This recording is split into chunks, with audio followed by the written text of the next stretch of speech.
ora ele meka ke faru ko i la ka vale le male ke isle le isa le ile ato ora ko wa e ka wa ia wa le foringa mai le ole kamera nga sa mai kukuila lenga so ile ke mo wa ia e la isa lenga va ko pe ko ke akasimo la fa kalama le mafa nga ku me ho pu Samoa isa a lo ko sa ngel fam kalanga ma lenga mai la observa ko kalanga fa pero wa fi ke la observa be ko ba ko na ka balele alminska am salon benga nga bave mai le sa ora observa o ba ko la ka alminska sa u la yo la ka alminska lenga ma wa ia isa ia ka ia o me ko la vale ka o fa maoki wana ka alminska masinga lupe o yo alminska o kiuke lenga ma wanga le isa la nga ka vale leila se corruption po se conflict of interest le mele ai mana to mai le do o ma se usa ile linga tu Samoa ina o sa ule vai ngale o fa pe we ko fiolai ya o le manga ia wa fengo fia o le mo so inga mal minister na paula vale vaenga na o fia mautinoa Samoa pe o se ave ka vale masinga lupe nga lakuloa mingiska ko filo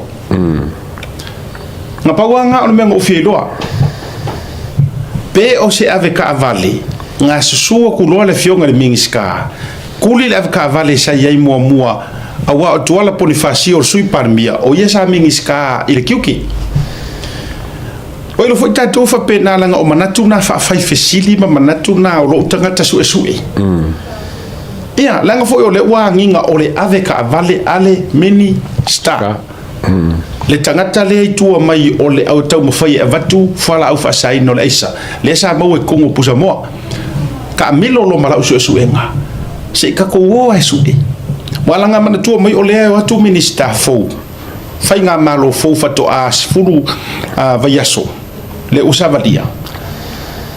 e ia la le kulanga foi le fa le pisa mai fa mai ia la o mai kukuri ngai kanga ka wa fa o pura la o mai tutuli nei tangata sai ai ala wa mai la ko kanga ka malea o usu e aloa ai o kele ifia visili la mingiska tu no e le o se le tarito wino la fionga mingiska le ai le ngai le ka usu e mai mingiska ka usu e mai ngisi la fenga ruenga ile temile nei ia e la ngai fa ya tu no en fa ang sa ngol mingiska pungi langa pe ang fa pe ole issue la le ato no fia motino po ai kongu po se ave ka vale nga watu lol minister fa ki ala ka vale kwala ai fa fenga wenga ona ia lo le masaloma ai te lo el tali ole ka vale le na amata metuala ole ka vale ale sa ia minister sa mo la sira fia le ia kwala Ponifasio ola nga ka vale le no e tau te le tau po ele fa pe o fa ko amelon ka ko lo le mo kwa sa mala kwala le ai o le winga o le tala le fai atu e whako aharu aku masinga rupe mingiska i le melia o la uele wa le vanga fai bra piki lang kamarea ma fua isea o ila e tau mai ai nga makua fiangi aisa nga mai e levka vale lea ala e fero luai longo winga e le lupo le feo ia makuala ala ka kiku lai kuo ka vale le ore va fa male ulo le la ia lo kwa le ataua ele faia mole ulu ai taimi se avakunga ongi o se aisa fa pesonga songa worth street value o kasi marfia ia e fai kau milionga ia ele fai langi au trial le mele a foi le que kango test no o le skaidi le o le vang fai a fai foi la o se ka vale nga susu aku kuala tulo na fio tuala o le vana ye wa manga ya foi la lea fisiringi ya foi la fio nga ya tuala po sang ka vale nga la kuma ya le dile nga la kuala foi ye de po se ka vale foi sa la kuala yai si mo ko si la mai samo o ko nga vengi ai seka o ko nga me kongwa ngele ka ke masa saro ke miuma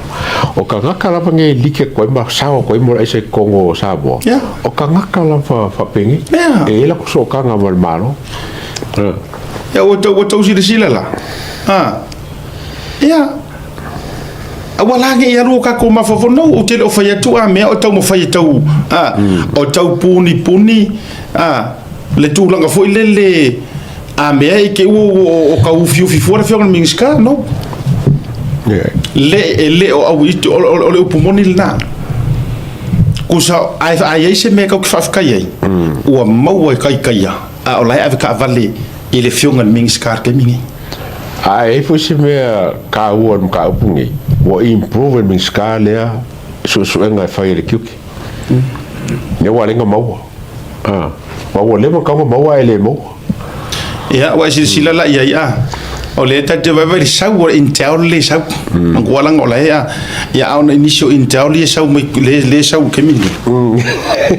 ele I maua le K9 wa man ko ala ile K9 mai le so ya le maua ke le K9 ai maua ke me fu ai pia ya pusa mo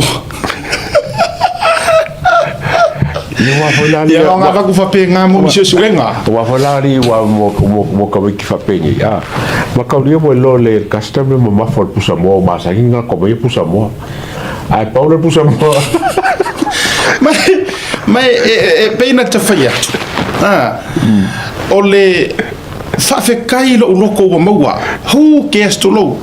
who cares peke aveka vale le mingiska who cares peke aveka vale le frequon mingiska peke aveka vale le aur malo peke aveka vale le bale mia whatsoever a faia o maua oe sanga yange e kali mea mana tua le tafina ke lo la ukala ma se kalima step mo kalima fa ko lo la ukala le ke lo le mafu anga te fatu soli e te sira fia le atu nga ka o mai ro inga o ma lo le fast o le vaenga mo ka lui drug test uma o le upu so se si ka fainga ruenga malo fast o HRPP drug test uma no fai ai nga le results e wa vai ka koi no fai ale la o expose mai me piko silinga makaukia le lo te vai to be sulima e kilo lo ko vai ko la nga kele mo ko lo yo ka pe pakikidi 1.4 kasi kilo mala fa kele kele salvo la se va se la wa fe pe se la wa a ku le ka e la ha mo le ku le ha o man million o winga la le ta te fa toi and I know for a fact it developed the story there ya la fa ku la your prediction la fa ka fi le your prediction la fa sa mo prediction o ta I tenga I kenga matematanga o le avatu ma ite ya la va ko moa le taua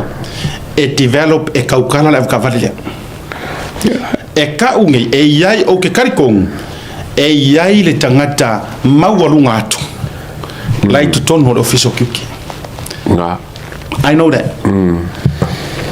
I believe so ole a develop le media e kusa le la o maua le ka vale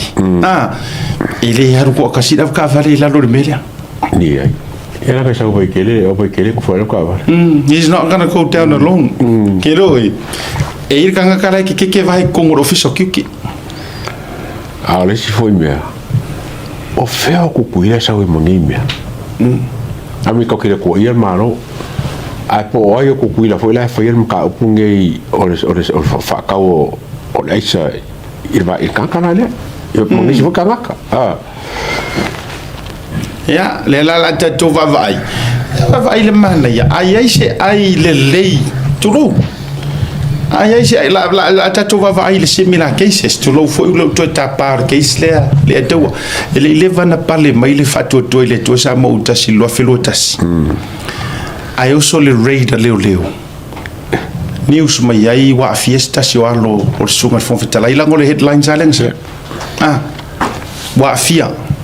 mo le isa o ka foi se nguru fo mai e lo por ai lo al fon fekala la si la fia o fe na ye le ai se so tanga po le ase na o le si foi me or ka maloa foma foi le deputy commissioner sui commissioner o leo ia leo tau mas pa ko lo ia foi ai le fa pe fa yaku fo ngale a mawara le ku lo le alo le atali ya le wa tero ia e kuria nga me ma fai ai nga sau lunga foi la go spe parngi ma ku ai ka mo fai foi ia fa pipi mai as if o la si la fia si fon fa kala nga me se vai ya ale foi la usawi ya ale foi la tamo faya sungui anga la mela le fo ka fo la ka vale yar mingiska pe fo ringa mo esal mingiska yoi la mela la inga la ya developable ka ko story le ole ama ka muri ya le atawa ole ata muri ya lava le anga a fai ole ya ale la se i mai ko kongo custom ole tu alalo fo ile na le wa avatu le matu alalo lau sunga le tavali lau sunga le kavali awe ke nga ki se mea o walo faanga mori po kilo e uma ele asi so tatu e ato toa matulanga fa pena ai ole mele momia e momia le tatu tapunia mai olunga I le lawurunga le ole kau ke suea who is behind all this ele ole kavale yes ele ole kamare le kioke ar kanga ka siriako na sila uto la fo e matua mata itu mai la America Samoa le anga olela a fai o se kala kau fa ilo le anga fa ngola ia ilongo wo ko ka pala la sa ngonga mana tu pine tango faisa na tala fa ilo ewi ele I maua le na taimi ni matua fa maunianga titili le ala ukupu a fai langa karkala ngo kau fa mo le ka ungoro hints tu langa fo ileli kau kara sa ora lau sunga le ka vali ia e matua tau tala sa o lava po o aile tu o meni o lo lofa fo inga ile sa ilinga o le ami o kongu makulanga ye sa ole o pe ka ko ka upunga nga maua la ver custom villier custom ya ka nga rengo le anga bilia kula la sa fa elo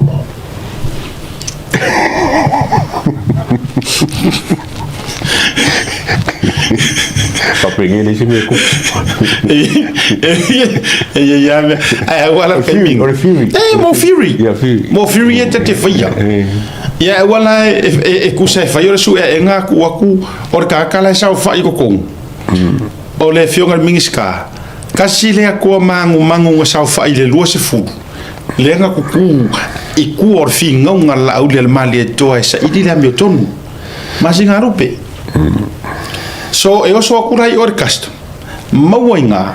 ele ai makua I ku vai lua ya ai a fai la mi milo mai kai official le wala ngo e fa ko ai e mi milo mai a usa fa ya ko ile a ko la o matua I sa fa ile le ko ya afa masanga ai ki ko masanga a o makua I sa par le yo ko wai e mantuala e ila utala le fia vatu mo fasola utili le atawa at the end of the day ore kanga ka ka ur komisinga o ia nga maku ayonga ka fili sa ngo ai le yes and no o ye le pulea langa olai alenga pangu mai ya fa walo ela feita mai fil to telefone to panu me fa walo le act police act le fa mai la kala fa walo le sanga fe au nga me pule il fatino ino tiu leo e pule comme singa ya ra ka ko alo winga la fa metalanga ele se la ma fury de mai awa nga so me kai or kan kala sa fa idungor ka kai fie fufi ya on tatu vai foi la ia lea wa ese foi le meo la tu mai ya la ngala fai e o so ai maua I kai fe ai e fai se fe ai o kala sa fa ai meli mai I official il kom singo leo o la vo matua mata I tu le lei a fa masanga le nei taimi e mana to mai le ato se e ki nga fo I leo ngei le ko inga so ele fai ngofia ya la tou le tinga o le tua inga so o marka uvalea a o so kura ke se fa bengi pa o me la sa fa me fa masanga fa tu fo I manisi la so fa me fa mai o le loka you know wale la va fo inga ngisi ngei o leo fa mauni ko kele la yai wale la va fo yenge kanga kale ngoa ka wale angusa fo le komesinga va So me la nga de ka wa ya ku makwale ya masia va ngo ku oi meia ni ai o maso foi no no mai wa fa mai ole tu la lola mole abita vale la sunga abita vale ya pe ai se ke me ke mo wo ke lo la ka fia o ni ke ai se tai mi foi le panga no te o musu success fa o ye le ka vale ma wala ya fei vi mai ma wa ka mai po inga po ya no me sa mai ai ke sira fia ale ma na yor ke islia la nga fa ngo fia fo ile leo America Samoa la fa fonga mai wala ma kwa ili kakale fon fikala ya male kai fongo le ole vai nga le nga fa ma so engo o tu langa tau fala fa saina ya America Samoa la mai mole ma tu te jai ya le o mo what is cof so song this elite wa atu tala lo la le avtaval po inga mai po waina le ya kaukala ku se peor ko uru ma ko mingo fure e ko uru mawanga ka maurulunga i bolu mawa mai mar sa pala ya o ko America Samoa ai mo ho se so ka maurulunga theory ya lo no winga wa matua pa le ni i bele a fu fatue o le filia o kamore mawa ai fa ila kala mali le la o matu o mauti no ne o la ta vale ale le sa ta vale foi si fionga ya tu ala la tu e tu te fie lo ala ya kwala po se ka vale foi le sa la kwa yo la ya o le lo po o foi iska ki o ke sa momo ya ali ta pipi anyway le vinga le fa kura ka le ko lo vinga le fer wa yo va ole fai vari ovore di le fer via inga iso ko kila bele fio su palmi mo mori wala sui palmi ere sai mo o yor mingiska e ka ke yero sui palmi ar mingiska ki e kuma sa va ya yo sa va i mari so le ke foi a ko le ullar ka ka le mo fer via i ovari aussi sui palmi ani so I te fayet la feo ai au te lo tu wala avela ako ko ka vale so lo fi o le kiri who knows o le nga kiri vai le me il ka vale mis eu pega ku tapu mis ka ai pela kiri my god o ka ka wa ka ka se pelo ile ngol ka kamare le lisi fore le ya ka que o lixo que não se com cara se eu caiu se cachoeira engole ele pele como ele se é mal lixo o cara foi ele com fanga troquizado nem ali o aí o lale nga o figura o cara o tosi de sila nei me fai tanga teita vali tosi de sila la o fionga il palemia to fionga i mingiska what a taunga drug test o manaito of tavale ayo matua su elele tod ongo wingo ka valer malo rio de kuri ore fai maka vare kuri fa kore maku wa i rare ma fofo nga ka sole vai le fe oui yeah. Any other updates related to initial cases? Yeah, you know, both cases. Saya kau. Yeah, out the loa le wow. Ele mo many update to lang le famsilonga. O le ko foi e brief le fong le casing up here for minska for tu ngala. Msalo por ele mo suba fele wa ke lo bonga le fam kalanga. Ale nga pia fapewenga pia corrupt churches yarongo inga il campaign ele ko mai aranga po mela ka esa komole farfamsin ele yes no vai te ele ya tole leise se tomo faye e follow up le tu langa le mo ko le foi le la ve ya ile case ale ko ma so le mo suwa fe fo le nga no pisai o ile le sa mai fa nga ai o mo toe ya tu le meta ile nga fa mo le so teo Ole sa ili so tatou wanoa ile fionga minister o le tute. Walanga lela o maua ya u yesu suenga. Ma suenga. Ole ata vale fa au mai le mingi skasa yai. Ya ai o nisi o vaenga I tafitafani o le mata upulea. Ya la sa ili so tavanoa. Ile fionga ile minister. Ya ya le afi tofa masinalu. Ya awa fo ile le mata upu mo le fala utilina. Ya ai e ro tel tonu ngai fa awa mai fa utilina. Pe a totala lo. Ya le lopo po ile la mo mai lo le siva. E mari mo ke si ro wala mo ke si la